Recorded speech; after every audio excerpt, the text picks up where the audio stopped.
پیغمبر اسلام کی بعثت سے پہلے پوری دنیا میں شرک تھا۔ شرک کا مطلب یہ ہے کہ دنیا کی تمام چیزیں کسی نہ کسی طرح سے پوجنیے ہے اور وہ عبادت کے لائق ہے، اور جب کوئی چیز عبادت کے لائق ہو جائے، پوجنیے ہو جائے، تو ظاہر ہے اس میں ریسرچ اور مطالعہ کا اسکوپ ختم ہو جاتا ہے۔ یہی وجہ ہے کہ اسلام سے پہلے دنیا ڈارک ایجز میں تھا، اندھکار میں تھا، ایجوکیشن کے اعتبار سے بہت پیچھے تھا، لیکن اسلام آتے ہی لوگ ایجوکیشن کی طرف دوڑ پڑے، اور اس کی وجہ ایک بڑی وجہ کیا تھی؟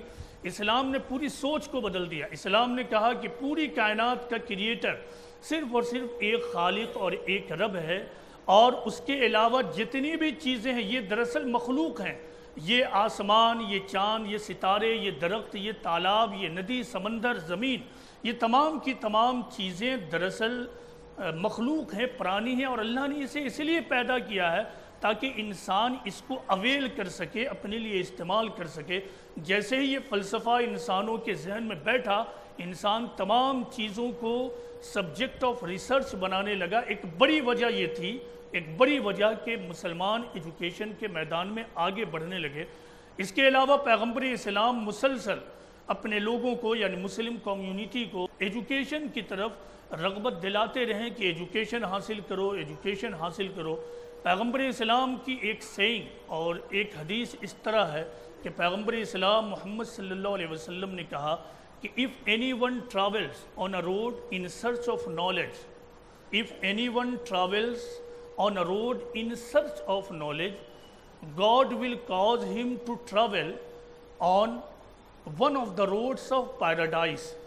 یعنی کوئی بھی شخص اگر علم کو حاصل کرنے کے لیے کسی راستے پر سفر کرتا ہے تو پھر اللہ تعالیٰ اس کو جنت کے راستوں میں سے کسی ایک راستے پہ بھی لگا دیتا ہے۔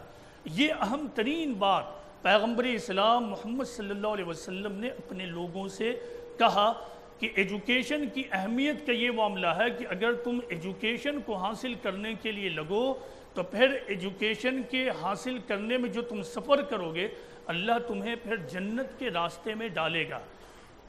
پیغمبر اسلام کے بعد خلفائے راشدین کا زمانہ آتا ہے۔ خلفائے راشدین نے بھی ایجوکیشن کو خوب پروموٹ کیا، حدیث کا علم، قرآن کا علم، تفسیر کا علم خوب پروموٹ ہونے لگا۔ دوسری طرف مسلمانوں میں ایک بڑا طبقہ وہ پیدا ہوا جو سائنس اور فلسفی کی طرف بڑھا، اور اس نے نئے نئے علوم کو حاصل کرنا شروع کیا۔ جہاں سے کوئی بھی نیا علم ملتا وہ فوراً اس کو حاصل کرتے، اور حاصل کر کر اس کو فوراً اپنی زبان میں کنورٹ کراتے، اور اس کے بعد اس پر مزید اسٹڈی اور ریسرچ کرنے کے بعد اس کو آگے بڑھاتے۔ اس سلسلے میں آپ کو برٹن رسل کا ایک حوالہ دوں گا جو انہوں نے اپنی کتاب ہسٹری آف دا ویسٹرن فلسفی میں لکھا ہے۔ انہوں نے یہ کہا ہے کہ 600 سے 1000 عیسوی کو ہم لوگ ڈارک ایجز کہتے ہیں، لیکن یہ ویسٹرن یورپ کو ایک ناواجب احترام اور عزت دینا ہے، انڈیو کنسنٹریشن دینا، کیونکہ یہی وہ زمانہ ہے جب کہ چین میں تنگ ڈائنسٹی تھی اور چائنیز پوئٹری کا اہم ترین زمانہ ہے۔ یہی وہ زمانہ ہے جس زمانے میں ہندوستان سے لے کر اسپین تک مسلمانوں کی بریلینٹ سویلائزیشن چھائی ہوئی تھی۔ وہ چیز جو کرسچن یعنی مسیحیت کے لیے ڈارک ایجز بنی ہوئی تھی، وہ تہذیب کے لیے ڈارک ایجز اور اندھکار نہیں تھی۔ یہ معاملہ ہے جس کو بڑے بڑے لوگوں نے ایکسپٹ کیا کہ وہ زمانہ جبکہ عیسائیوں کے لیے ڈارک ایجز کہلاتا تھا وہ مسلمانوں کے لیے ڈارک ایجز نہیں تھا۔